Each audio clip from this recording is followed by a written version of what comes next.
Hey guys, J-Man37, thanks for bringing episode 24.5 of Epic Battle Fantasy 5. Last time, we cleared out pretty much everything left in Greenwood Village. Just like a couple of the miscellaneous things we still had left, completed a few quests, brought this guy's CDs, you know, stuff like that. And this time we're going to be taking kind of a bit of a side episode here. I'm actually going to switch to Nad, because let's be honest, she's a little bit more inclined to reading out of the group. And we're basically going to go through all the library books. This is going to be a shorter video. It's just like a mini episode, really. But, you know, I had someone who suggested this and some other people who are interested in seeing the books, at least. So basically this library is just absolutely full of super useful little tidbits. Really useful game mechanics that might not necessarily be immediately obvious. So it's got a lot of really good info in it, and yeah, we're just going to go ahead and kind of take a read here, and also some of these ones over here, which I think this is lore books mostly. Okay, so let's get started here. Okay, bonus skills are learned from NPCs, are found in treasure chest, or somehow found in treasure chest. I haven't found any in treasure chests yet, at least as far as I'm aware, but apparently they can be in treasure chests. Learned by one of several players. Without losing upgrades is a good distinction. I think I noted that way earlier, but that's a huge improvement in my opinion from the third game, is that they don't lose their upgrades when you transfer them. Possibly be exploited, which I kind of do, because like sometimes one character has more AP than the other characters that can learn that skill, so I just put it on them and had them upgraded. Each player can only learn 8 of them. Yes, there's a hard cap on extra skills and extra summons, as you can see, or extra limit breaks. But I mean, there's not that many extra limit breaks in this game that you would want 4 of them on one character. I can't imagine. But the extra skills, you can see there are quite a lot. So 8 on each is very, very. It's definitely something to keep taking into consideration later on. Wait for it to run, enter battle, scan, and learn the weaknesses, run away. Yep, it's just describing some of the pretty famous, most like the most like easy bake strats in the game here. Running always succeeds. A few battles where you cannot attempt to flee. I think the only ones we've found so far where you can't flee are the player battles, where we fought like each of the players and got them to join our team. Defend useful against powerful charge. See, this is the only time I really think to even use charge or defend. So it gives additional buffs, which the additional buffs I think can definitely make defend more viable. But I feel like on its own, it's a little bit not that useful unless you know that your enemy is charging an attack. It just doesn't do really anything by itself, at least. But again, that's why things that buff defending I think are pretty interesting. Invisible and enchanted are very powerfully used correctly. And you turn defend into an offensive buff. Interesting. Okay. Some crafting items can be used offensively in battle, and some may be useful if your other skills have been disabled. Oh, some crafting. Oh, yes, okay.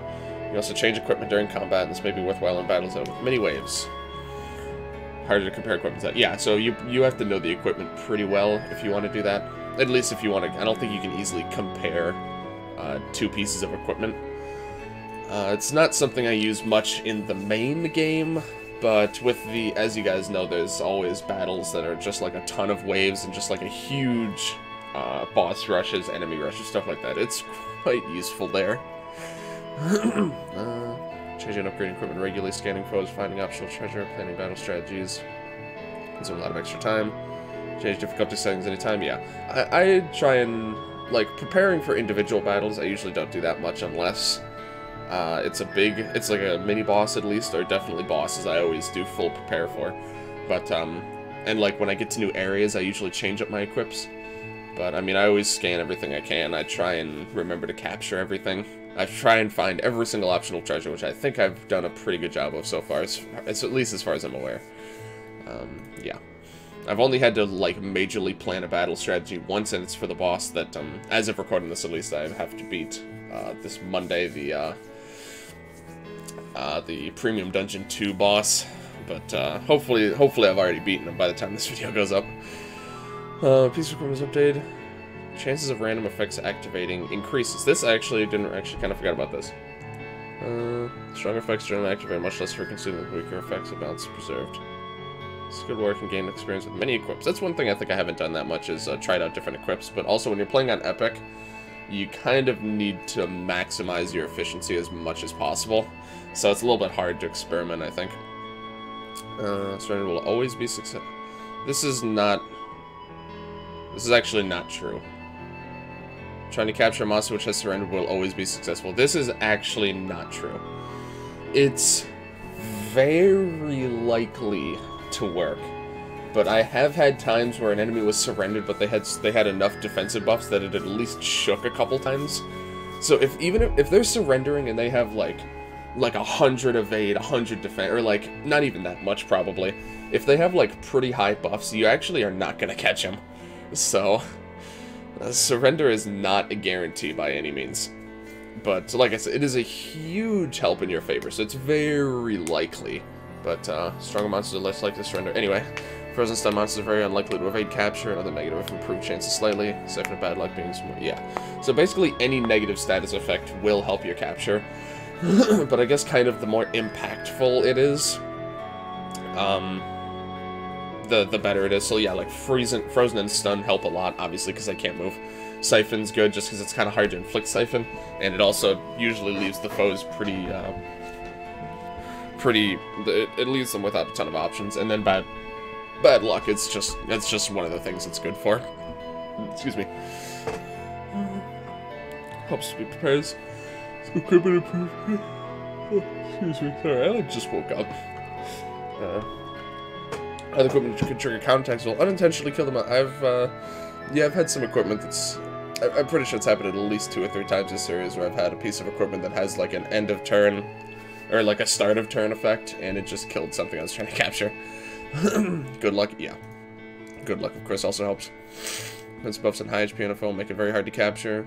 Debuffing defense, especially evade. Offensive buffs and debuffs have no... Yeah, I can't remember if I've mentioned this, but like if they have... I think I did. But if they have like attack 100, special attack 100, accuracy 100, it literally doesn't change your capture chances at all. So you actually don't have to worry about that at all. Chances of success can be seen how many times the box shakes. Yes, 3 shakes mean you're as close. Either way, less shakes means the outcome is more obvious.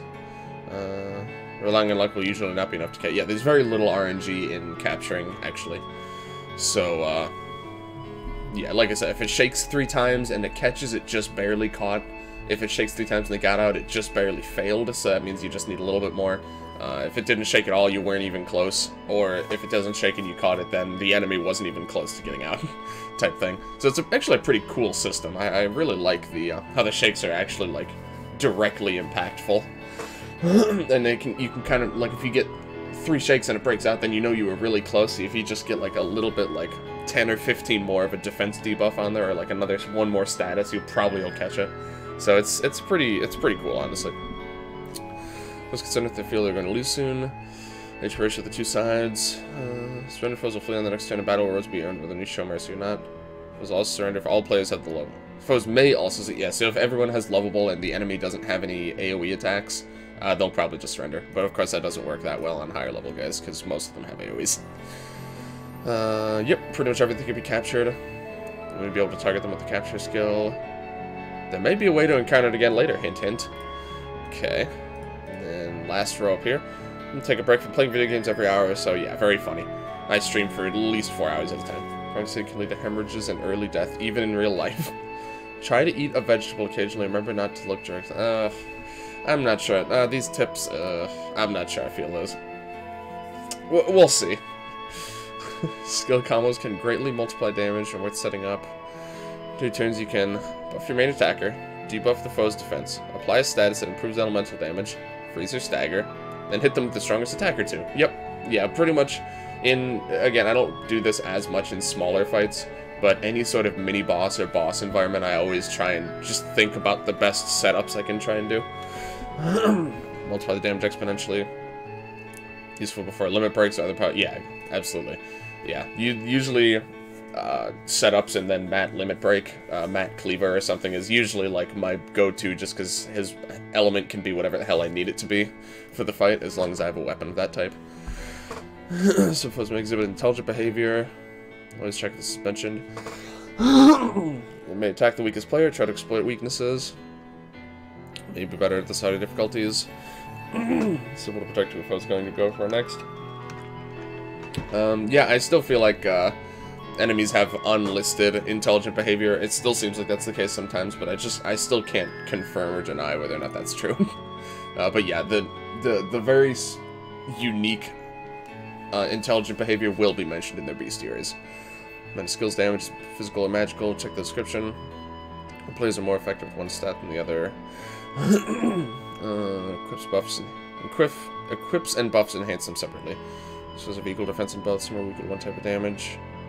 Yeah, most of the time, they're pretty much always the same. I'm not sure if we've encountered any of them who are different yet. So you can see the defense stats are almost always the same. Oh, it's buffered a lot of inputs, okay. So here we can actually see a couple that haven't been. Oops. Reflects magic damage, so he actually is more magic resistant. Whereas the Pearl Golem, I know I saw the Pearl Golem had less special defense, I think. Okay, let's just do it this way. I must have missed him or something. Yep, I was going the wrong way. Yep, 9 and 7. So there are a few. It's not very common, though. Oh, the coral boulders at least are. So again, not very common, but it is a thing that happens sometimes. So it's good to keep an eye out for. 100%. Yeah, especially when it comes to enemy attack. Yeah, you're gonna find a lot of enemy attacks that are not 100% elemental. Most of your attacks actually are, as far as like skills go, at least. 100% resistant to fire will only block half the damage of an attack that's 50% fire. Yeah. So it's a bit of an interesting mechanic. They don't have, I know that some of them used to have like 75 or like weird percentages. I don't think that's the case in this game very much. Maybe like the uncommon like skill or two might, but in general, most of the time it's either 50 or 100. Weapons to boost so much damage do not do so for skills that not have a fixed element. Like, no, yeah, okay. Makes sense. No, we know for certain the properties of a foe's attacks. The foe's physical magic can be estimated, depending on whether the foe's hit with a solid object or raw energy. Although sometimes the solid object versus raw energy thing doesn't really apply. I mean, look at bombs, for example. Bombs are definitely solid objects, but I guess the explosion is raw energy, so that's why, I don't know. The bomb thing, the Lance's bombs being magic is always something that trips me up sometimes. Choosing I'm deciding which stat to buff and debuff. Yeah, I'm trying to think. There's some skills that are a little ambiguous. They tried to fix a lot of Matt's attacks. Like, the physical ones actually look like physical now. Like, you know, they all have, like... This isn't just, like, a pillar of fire anymore. This is now, like, a spike of magma. The electric attack is now, like, a thunder sword that comes out of the ground. So, he definitely tried to clarify a lot of this stuff. But, I mean, the tank exploding is physical. Or, the tank exploding is still an explosion, the same as bombs are, but it's physical damage. Just as one example. Like I said, most of them make pretty well enough sense, but there's just a couple that are still a little bit funny. But anywho, so that's all for the tutorial books, actually. Let's go ahead and take a quick peek over here. Oh, these are actually still... Oh, these are still hints. Okay, never mind. I thought these were like lore books or something. There are many advantages to switching your allies during battle. Switch does not cost a turn. Backup will automatically be healed. Players in backup may have better buffs. Yeah, because most likely your front line are the ones that are either going to die or they're going to get dispelled or something. And the ones in the backup, usually that's not going to apply to them. So they'll always have whatever buffs you've stacked up on them. Debuffed or dispelled? Yeah, exactly. Switching players frequently allows you to do skills with cooldowns. Yeah, switching a lot is really beneficial in this game. Buffs don't stack. A buff or debuff applies a fixed value. This took me a little bit to get used to, actually, because this is a pretty big change from the previous games. 50% buff given to a player with an existing 20% buff will only result in 50% buff. Debuffs very dangerous, can easily cancel out buffs. Yeah, debuffs are pretty strong. Also exists equipment that improve buff skills. Yeah. I actually have one on that right now, the cardboard box. These stats effects can be used in combination. With wet and chill may lead to freeze. Dry status increases the chance of being burned and scorched, which I actually forgot about that one. Having bad luck and being hit with doom leads to death, but with good luck, death only becomes stat. I think I just went over a couple of these, like, the last couple videos. Many status effects modify the damage caused by elements, and this can be exploited for defense or offense. Yeah, statuses are pretty intense in this game. Some status can be crippling against foes. Many stronger foes resist the worst effects, but not always. Yeah, you want to make sure, like, if you, like, for example, the Pearl Golem, I didn't use the freeze strat against him for a while, because I just assumed, you know, he's like a mini-boss. he can't be frozen. But freeze is actually, like, the best way to fight the golems. Like the Pearl Golem and any other golems we might find. At least the ones that I found so far. So you want to definitely keep an eye on that. Mobilizing a powerful foe. So this equipment that can improve chances of status effects working. Okay. Whew, I think that is going to do it, actually, because that is, I mean, every single book in here, and that's really the main thing I wanted to go over this time. So, yeah, it ended up being a little bit longer, actually, than I thought it was going to be, but, I mean, that's certainly fine by me. So, yeah, thank you guys very much for watching. If you like this video, please like, comment, subscribe, all that good stuff. Check the description for a link to my twitch.tv channel, where tonight I plan on streaming more EBF5. I'm not I haven't streamed yet, so I don't know how far I'm going to get, but, probably going to be continuing on after the second premium dungeon. I still have to kind of clear that out as of recording this and beat the boss and all that. So, might be starting, honestly, the third premium dungeon pretty soon. Did I say third? I meant second before if I said it wrong. I can't remember. But I'm going to be taking care of the third one pretty soon, as well as some of the hidden areas that I'm not even going to spoil what kind of name they are. They have, like, little portals, and we've actually... I actually don't think we've seen any in this series, but we'll get there pretty soon. But, yeah, also join me on Discord if you want to keep in touch. I always like chatting with you guys, and it's a good way to keep in touch, or to keep up to date on any changes to my live stream schedule or anything like that. Sorry, also, I stream, I start at 6 p.m. EST, stream until about 9 or 9:30ish. I gotta get back in the habit of saying that. But yeah, next time, I realized I don't believe we ever went back to Jerry's house. So we're actually gonna go hang out at Jerry's house, I think, and just we're just gonna kind of explore. Honestly, I think we might just walk back the long way and just kind of take a look at some of the things we can check out now with our newfound key items. We got the hammer and the axe, most notably. So we can go back and do quite a bit right now. So we're just gonna kind of take a leisurely stroll and see what we find, basically. So yeah, thank you guys for watching, and I will see you guys later.